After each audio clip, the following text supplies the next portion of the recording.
जय मां अम्बे। दोस्तों, आपको नवरात्रि के महापर्व की ढेर सारी शुभकामनाएं। दोस्तों, नवरात्रि का महापर्व बहुत ही शुभ और मंगलकारी माना जाता है। नवरात्रि के पूरे 9 दिन बहुत ही पवित्र और शुभ होते हैं। यह शुभ समय भक्तों के जीवन में खुशियों की सौगात लेकर आता है। दोस्तों, आपको बता दें कि 2024 में मां दुर्गा पालकी पर सवार होकर आएंगी। पालकी की सवारी को शुभ माना गया है।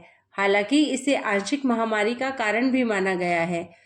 मान्यताओं के अनुसार अगर शारदीय नवरात्रि पर माता दुर्गा का आगमन उनके वाहन सिंह पर नहीं बल्कि पालकी पर होगा, तो मान्यता है कि माता दुर्गा का पालकी पर सवार होकर आना बहुत ही शुभ और कल्याणकारी माना जाता है। जीवन सुखमय हो जाता है और भक्ति का भरपूर लाभ भक्तजनों को मिलता है। दोस्तों, इस बार नवरात्रि पूरे 9 दिनों तक मनाई जाएगी। ना एक भी दिन कम ना ज्यादा, पूरे 9 दिनों तक माँ शेरावाली की विशेष रूप से पूजा आराधना की जाएगी। शारदीय नवरात्रि का महापर्व इस बार 2024 में 3 अक्टूबर 2024 गुरुवार से शुरू होकर नवरात्रि का समापन 11 अक्टूबर 2024 बुधवार को नवमी पर होगा। 12 अक्टूबर 2024 को विजयादशमी मनाई जाएगी। ऐसे में शारदीय नवरात्रि पर माता दुर्गा की कृपा पाने के लिए कलश स्थापना का शुभ मुहूर्त है। इस बार घट स्थापना का शुभ मुहूर्त सुबह 6:10 से सुबह 7:20 तक रहेगा। घट स्थापना की अवधि 1 घंटा 6 मिनट की है।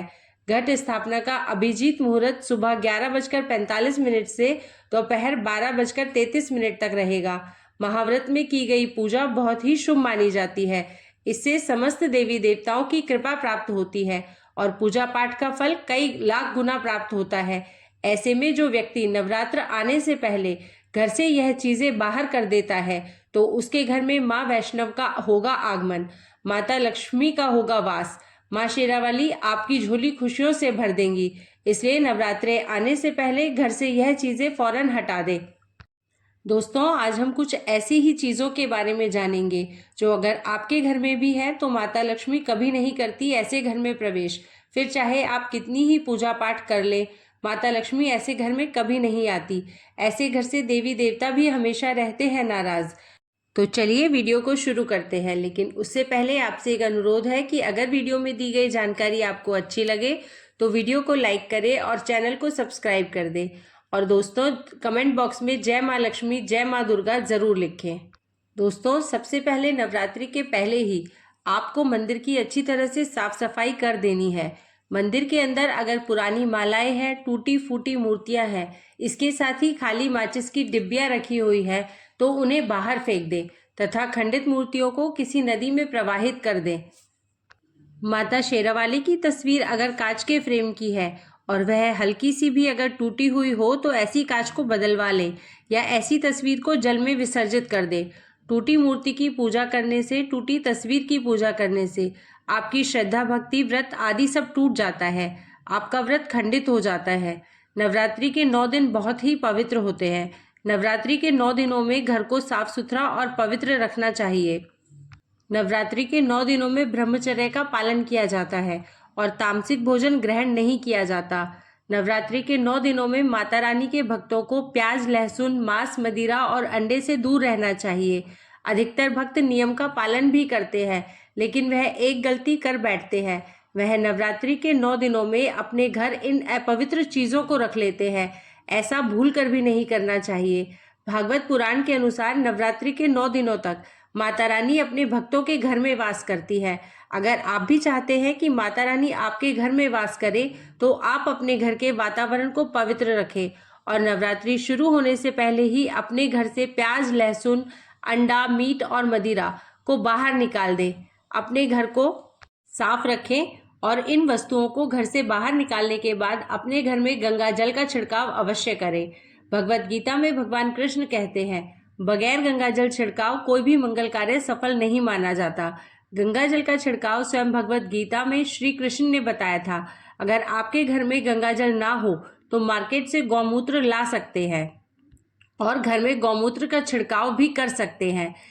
इससे आपके घर का वातावरण पवित्र होता है और आपके घर में नकारात्मक ऊर्जा नहीं रहती, और जहां नकारात्मक ऊर्जा नहीं होती वहां माता रानी का वास सदैव होता है।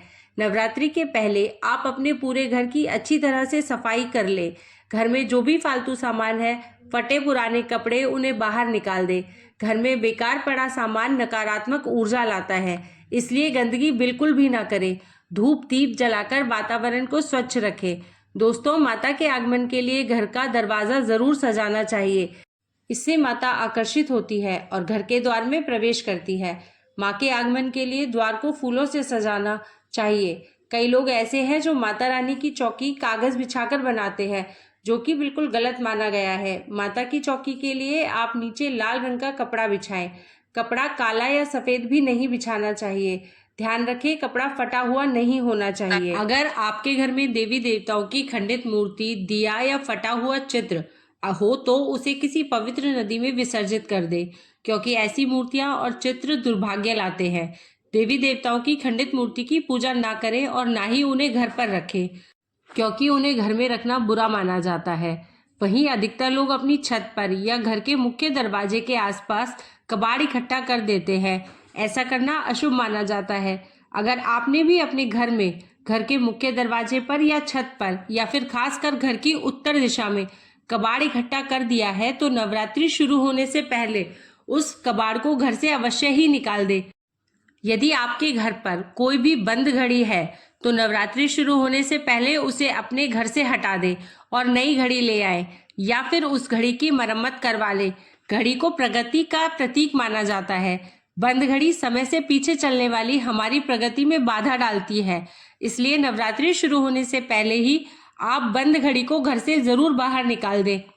दोस्तों, अगर आपके घर के मंदिर में किसी भी तरह का कोई फालतू सामान रखा है, जैसे कि सड़े गले फूल, अगरबत्ती, धूप बत्ती के डिब्बे या माचिस आदि के डिब्बे या कोई भी खाली पैकेट मंदिर में ना रखें, या फिर कोई फटी पुरानी धार्मिक पुस्तक या भगवान के कोई भी पुराने कपड़े जो फट गए हैं या मुकुट माला जो खराब हो गई है, तो उन्हें आप जितना जल्दी हो सके अपने मंदिर से हटा दें।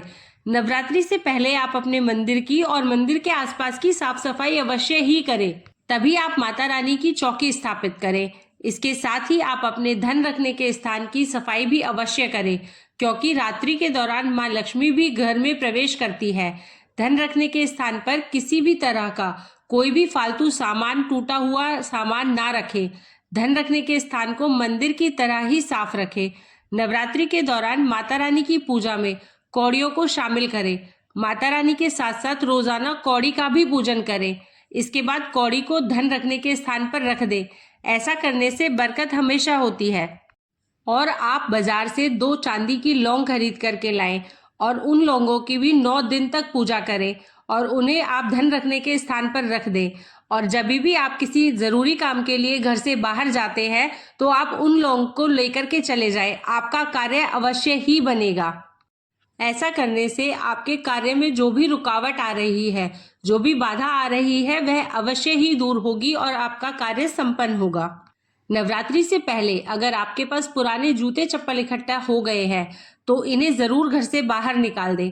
पुराने जूते चप्पल अशुभ होते हैं। इसके कारण घर में नकारात्मक ऊर्जा आती है और घर में अशांति का माहौल बना रहता है। नवरात्रि आने से पहले इन्हें घर से निकालना ना भूलें। जिस घर में कलह ज्यादा होती है उस घर में माता रानी का वास कभी नहीं होता। साथ ही साथ आप यह भी ध्यान रखें कि अगर आपके घर में टूटे फूटे बर्तन पड़े हैं या टूटा हुआ आईना भी अगर घर में हो तो उसे भी निकाल दें। घर में टूटे फूटे ईंट पत्थर भी नहीं रखना चाहिए, इससे माता लक्ष्मी नाराज हो जाती है। चलिए अब हम जानते हैं नवरात्रों के दौरान क्या नहीं खाना चाहिए और क्या नहीं पीना चाहिए और कौन सा फल खाने से व्रत संपूर्ण और सफल हो जाता है। शास्त्रों में बताया जाता है कि भगवान के भोग में सेब जरूर अर्पित किया जाता है। अगर आपका व्रत है तो आपको केला, पपीता, तरबूज और मीठे अंगूर जरूर खाना चाहिए। इन फलों के सेवन से व्रतधारी को शक्ति मिलती है और व्रत संपूर्ण हो जाता है। शास्त्रों में बताया गया है कि नवरात्रों के दिनों में सीताफल जरूर खाना चाहिए। सीताफल खाने से 10 ऐसी बीमारियां हैं जो खत्म हो जाती हैं। माना जाता है कि नवरात्रि के दिनों में सीताफल का घर में प्रवेश होना बड़ा ही शुभ माना जाता है। सीताफल खाने से नवरात्रि का व्रत सफल हो जाता है, क्योंकि ऐसा कहा जाता है कि इसमें माता सीता का आशीर्वाद मिला हुआ होता है। नवरात्रि के दौरान जो सीताफल खाता है उसे दुखों का सामना नहीं करना पड़ता है। सीताफल आपको जरूर खाना चाहिए। नवरात्रि के 9 दिन दुर्गा को समर्पित होते हैं। नवरात्रि के 9 दिन माता रानी के 9 अलग अलग स्वरूपों का पूजन किया जाता है। नवरात्रि के 9 दिनों में माता रानी के अलग अलग स्वरूप के हिसाब से अलग अलग भोग अर्पित किए जाते हैं। लेकिन क्या आप जानते हैं कुछ ऐसी वस्तुएं हैं जिन्हें नवरात्रि के दौरान भूल कर भी माता रानी को अर्पित नहीं करना चाहिए। अगर आप इन वस्तुओं को आप गलती से भी अर्पित कर देते हैं तो आपको व्रत और पूजन का पूर्ण लाभ नहीं होगा। इसलिए माता रानी की कृपा प्राप्त करने के लिए आपको यह जानना अति आवश्यक है कि वह कौन सी ऐसी वस्तुएं हैं जो माता रानी के पूजन में भूलकर भी इस्तेमाल नहीं करनी चाहिए। तो चलिए माता रानी का जयकारा लगाते हुए वीडियो को आरंभ करते हैं। शादीशुदा महिलाओं को सफेद कपड़े पहनकर कभी भी पूजा पाठ नहीं करना चाहिए। साथ ही साथ काले कपड़े भी कभी भी नहीं पहनने चाहिए। इससे पूजा व्रत आदि खंडित हो जाती है। माता की चौकी जब आप लगाएं तो उसके नीचे कागज नहीं लगाना चाहिए। माता की चौकी हमेशा लाल कपड़ा बिछाकर ही बनानी चाहिए। हमेशा याद रखें, नवरात्रि के इन 9 दिनों तक व्रतधारी को अपना आसन चौकी के आगे ही लगाना चाहिए और मंदिर को नवरात्रों के दौरान अकेला नहीं छोड़ा जाता। यह बहुत ही अशुभ माना जाता है। इससे माँ दुर्गा नाराज हो जाती है और हमेशा के लिए चली जाती है। नंबर 2, नारियल। हिंदू धर्म में नारियल को समृद्धि, धन, श्रद्धा और सम्मान का सूचक माना जाता है। नारियल को श्रीफल भी कहा जाता है। नारियल को सुख समृद्धि में वृद्धि करने वाला माना जाता है। नारियल का हर मांगलिक कार्य में विशेष महत्व होता है। जैसे कि आप सभी जानते हैं कि माता रानी के कई मंदिरों में नारियल से बलि भी दी जाती है और माता रानी के पूजन में नारियल का इस्तेमाल हम सभी करते हैं। खासकर कलश की स्थापना नारियल रखकर ही की जाती है। माता रानी के पूजन में हम नारियल इस्तेमाल करते समय कुछ गलतियां कर देते हैं। नारियल कई प्रकार के होते हैं, एक हरा, दूसरा सूखा जिसके अंदर पानी होता है। जिस नारियल के अंदर पानी होता है, माता रानी के पूजन में सदैव पानी वाला और जटा वाला नारियल ही इस्तेमाल करें। नारियल पूर्ण होना चाहिए, अर्थात कहीं से भी टूटा हुआ नहीं होना चाहिए, क्योंकि साबुत नारियल ही पूर्ण और पवित्रता का प्रतीक होता है। साबुत नारियल ही सुख समृद्धि का प्रतीक होता है। साबुत नारियल को ही श्रीफल यानी कि माँ लक्ष्मी का फल कहा जाता है। नवरात्रि में माता रानी के कलश की स्थापना करते समय जटा वाला यानी पानी वाला नारियल ही कलश पर स्थापित करना चाहिए। साथ ही यह ध्यान रखना चाहिए कि नारियल को सदैव कलश के ऊपर लेटाकर रखना चाहिए।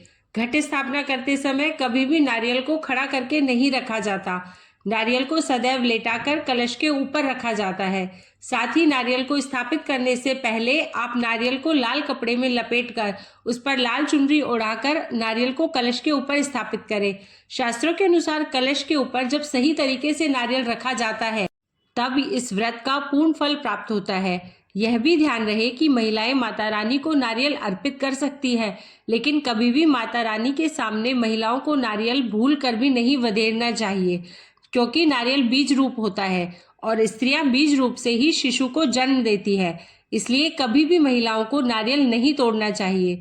नवरात्रि में माता रानी का व्रत और पूजन किया जाता है, लेकिन नवरात्रि के दौरान सबसे ज्यादा महत्व होता है कन्या पूजन का।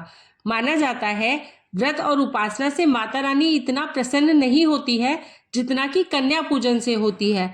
नवरात्रि में छोटी छोटी कन्याओं को माता रानी का स्वरूप माना जाता है। कन्याओं को भोग लगाया जाता है, उन्हें प्रसन्न किया जाता है और बदले में आशीर्वाद मांगा जाता है। कन्याओं को प्रसन्न करने के लिए उपहार दिए जाते हैं। माना जाता है कि अगर कन्याओं को कोई भेंट दी जाए और उसे कन्याएं खुशी खुशी स्वीकार कर ले तो इसका मतलब है माता रानी अर्थात माता वैष्णव ने भेंट स्वीकार कर ली है। जिन पर कन्याएं प्रसन्न होती हैं तो समझो उन्हें माता रानी का आशीर्वाद मिल गया और माता रानी की कृपा से उन्हें मुंह मांगा वरदान प्राप्त होता है। नवरात्रि में 2 साल से लेकर 10 साल तक की कन्या का पूजन होना चाहिए। अष्टमी अथवा नवमी को कन्याओं के पैर धोकर भोजन कराना, उपहार आदि देना श्रेष्ठ माना जाता है। आपके घर में सदैव संपन्नता बनी रहे तथा धन की कभी कोई कमी ना हो, इसलिए कन्याओं को कोई सुंदर उपहार दे सकते हैं। शास्त्रों में बताया जाता है कि कन्या जितना ज्यादा खुश होती है, माता रानी उतना ही जल्दी फल की प्राप्ति प्रदान करती है। ऐसे में आप कन्याओं को चॉकलेट बॉक्स दे सकते हैं तथा खूबसूरत कपड़े दे सकते हैं।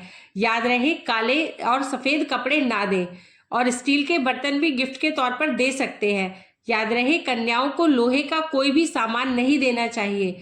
भक्तों, जब कन्या अपने घर के लिए प्रस्थान करे तो उनके चरण जरूर छू ले और अपने मन में अपनी प्रार्थना को पूरा करे। सच्चे दिल से मांगी गई मुराद माता रानी अवश्य पूरी करती है।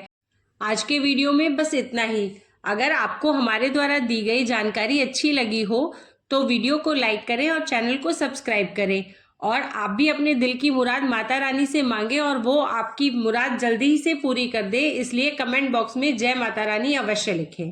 धन्यवाद।